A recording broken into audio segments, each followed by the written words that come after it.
దగ్గర మా పేషెంట్లు వచ్చి నేను పూర్ణ చూశానండి, అది అలా ఉందండి, ఇలా అనిపించిందండి అని చెప్తుంటే అసలు ఏం చూడాలనిపించదు, నాకు అది చూసి అసహ్యం ఇస్తుంది. నిజం చెప్పాలంటే మటుకు నాకు మన పూర్ణ చూడాలంటే అసహ్యం అనిపిస్తుంది.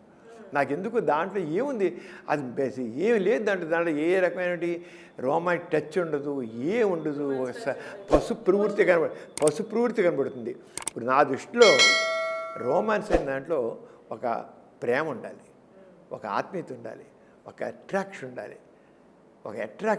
అంతేగాని బుట్టి సెక్సువల్గా ఇది ఉంది సారా, అది కాదు. అందుకని మన మాటల్లో, మన ఆలోచనలో, మన టచ్లో అన్నింటిలో రొమాంటిక్ ఉండాలి, తప్పకుండా ప్రతి మనిషిలో ఉండాలి. అదే మనని ఫీల్ గుడ్ హార్మోన్స్ మనలో సెక్రెట్ చేస్తాయి.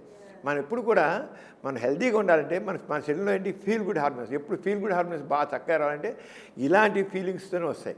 అంటే మనసుని ఎప్పుడు కూడా లవ్లీగా ఉంచండి. మీరు ఒక అందాన్ని చూసి ఆస్వాదించండి, ఒక అందమైన అబ్బాయిని చూసి ఆస్వాదించండి, అందమైన అమ్మాయిని చూసి ఆనందించండి. అందుకే అందమైన అమ్మాయిని రేపు చేయమని కాదు, ఆ అందాన్ని చూసి సంతోషించండి. ఎంత చక్కగా ఉంది, చక్కగా ఎంత బాగుంది, ఎంత చక్కగా ఉంది, ఆనందించండి. అప్పుడు మీలో స్ట్రెస్ తగ్గిపోతుంది, మీ మనసు ప్లెజెంట్గా ఉంటుంది, హ్యాపీగా ఉంటుంది. నేను చెప్పి బ్యాడ్ మీనింగ్తో కానీ చెప్పేది అది మన మనసు విషయం. మీరు బయటికి ఎక్స్ప్రెస్ చేసి వెళ్ళి ముద్దు పెట్టుకోవడం, టచ్ చేయడం, కౌలించుకోవడం కాదు. ఒక అందమైన ఎందుకోండి, అందమైన లేడీ ఉందనుకోండి, చక్కగా ఉంది, మంచి అందంగా ఉంది అనుకుంటే మీరు తెలియకుండా ఫీల్ గుడ్ హార్మోన్స్ వస్తాయి, విల్ బీ హ్యాపీ. అది ఒక అమ్మాయి ఉంటే అబ్బాయి ఎంత హ్యాండ్సమ్గా ఉన్నాడు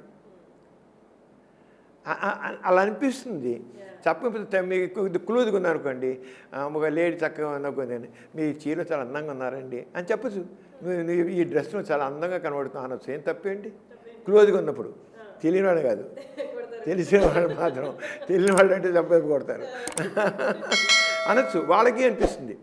తప్పలేదు. మనం ఎదుటి వాళ్ళని మనం ఎప్పుడు కూడా ఆత్మీయంగా ఉండడం నేర్చుకోవాలి. అది అంటే మన సంస్కారం ఒకటే ఉంటుంది. మనకు ఆ సంస్కారం కావాలి, ఆ ఆత్మీయత కావాలి. తప్పని ఆత్మీయంగా ఉండాలి, మనుషులతో ఆత్మీయంగా ఉండాలి, చక్కగా పలకరించాలి.